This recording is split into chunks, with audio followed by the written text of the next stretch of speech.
खरं तर खूप आनंद होतोय की मी अर्ज भरण्याचा आज आमदार साहेब राजूभाऊ खरे यांच्या नेतृत्वाखाली या ठिकाणी अर्ज भरला.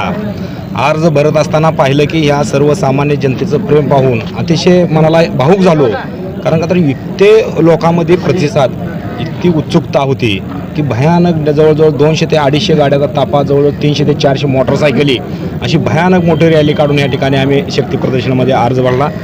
खरं तर ह्या मायबाप जनतेचं असणारं प्रेम या ठिकाणी कधीच विसरू शकणार नाही. खरं तर ह्या जनतेला मायबाप जनतेला मी साथ घालतोय की मला ह्या झेडपी गट असेल किंवा तालुका असेल, ह्या तालुक्याचा किंवा या झेडपी गटाचा विकास करण्याची एक संधी मिळावी, ही साथ मी ह्या ठिकाणी माझ्या झेडपी गटातील माझ्या मतदार बंधू भगिनीला व माझ्या माता भगिनीला घालतो. आमदारांचं प्रेम आमच्यावर आहे. कार्यकर्त्याला ताकद देणारा आमदार या मोहोळ तालुक्यात पहिल्यांदा बघतोय. एक खिरी फोडणाऱ्या पोरासाठी आमदार या ठिकाणी अर्ज भरण्यासाठी येतोय. याच्याएवढं आम्हाला आनंद काय आणि माझ्या सर्वसामान्य जनतेला आनंद काय आहे. या ठिकाणी राजूभाऊ खरे यांच्या नेतृत्वाखाली मोहोळ तालुक्यामध्ये विकासाचा चेहरा मोहरा बदलल्याशिवाय 100% राहणार नाही. कारण का तर 606 जिल्हा परिषद सदस्य, 12 पंचायत समिती सदस्य, आता नगरपालिका झाली, आता झेडपी झाली की या मोहोळ तालुक्याचा कायापलट आणि प्रत्येकाला रस्ता, प्रत्येकाला पाणी, प्रत्येकाला आरोग्याची सोय, शाळेची सोय अतिशय चांगल्या पद्धतीने हे झेडपी सदस्य वाघासारखं या ठिकाणी मोहोळ तालुक्यातील 6 झेडपी सदस्य सोलापूरच्या जिल्हा परिषदमध्ये डरकाळी फोडल्याशिवाय राहणार नाही. दादा, आमच्या पेनोर गावामध्ये सर्वात जास्त मतदारसंघ आहे, त्यामध्ये तुमचं चौरे विरुद्ध चौरे असलेला लढत होणार आहे. त्यावर तुमचा प्रतिसाद कसा असणार आहे? या ठिकाणी चौरे विरुद्ध चौरे लढत नाही. या ठिकाणी पेनूरकर, पाटकुलकर, टाकळीकर, आमच्या झडपी गटातील 10 गावं विरुद्ध अनगरकर अशी निवडणूक आहे. चौरे विरुद्ध चौरे निवडणूक होतच नाही ती. अनगरकर विरुद्ध पेनूरकर, पाटकुलकर, टाकळीकर, औंडेकर, अंकुलीकर, कोताळकर, शेज बाबळेगावकर, वरकुटकर, आडेगावकर, सारोळकर अशी निवडणूक आहे ती. किंवा मोहोळ तालुका कर म्हटलं तरी चालेल.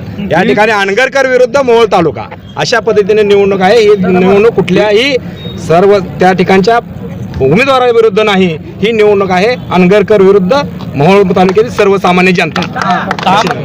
कामाच्या विकासासंदर्भात लोक लढतात, ती जिंकतील का दबाव टाकणारे लोक जिंकतील? दबावाचा या ठिकाणी दबाव किती जणांवर टाकणार आहे? तुम्ही 30 आणि 40 हजार मतदारावर दबाव टाकणार नाही ना. तुम्ही टाकणार कितीवर? एखाद्याला पैसे देताल, एखाद्याला रिव्हॉल्वर लावचाल, काय तुम्ही 40,000 लोकांना गोळ्या घालणार आहे? दबाव चालत नाही. आणि आमच्या शिवसेने आणि विशेष करता शिवसेनेला दबाव टाकणारा मायसालाल जन्माला यायचा आहे. तिथं एकनाथजी शिंदेसाहेब दाढीवाले त्या ठिकाणी बसलेत. महाराष्ट्राचे उपमुख्यमंत्री भरत शेठ गोगावले तिकडे आहेत, उदय सामंत साहेब आहेत, अतिशय या ठिकाणी प्रतापजी सरनाईक साहेब आहेत. आमदार इथं तिकडं ह्याचा आपला लोणावळ्याचा खाली घाट सुद्धा उतरू देत नाहीत असं आमदार साहेबांनी 10 वेळा सांगितलंय. आणि ह्या ठिकाणी आमदार साहेबाला असताना आमच्याबरोबर आम्हाला कोण त्या ठिकाणी दबाव टाकणार आहे? 2019ला त्या ठिकाणी विधानसभेला मी तालुका प्रमुख असताना अनगर व अनगर बारावाड्यात जाऊन 15 दिवस प्रचार केला. त्यावेळेस बरीचशीच मंडळी यात नव्हती. त्या ठिकाणी तालुका प्रमुख झाल्या पहिल्यांदा खंडोबाच्या वाडीत शाखा ओपन करण्याचं काम ह्या चरणराज चौरेने केलं. हे सर्वसामान्य गोरगरीब जनता घेऊन, माझे शिवसैनिक घेऊन त्या ठिकाणी आपण शाखा ओपन केली. आम्हाला कशाची सुद्धा भीती नाही. कधी तर मारायचं आहे. काचत जर ठुलं तर मारणारच आहे. काचत कुजून मारण्यापेक्षा लढून मरू म्हणून आम्ही मैदानात आहे. आणि आम्हाला मारण्याची भीती नाही.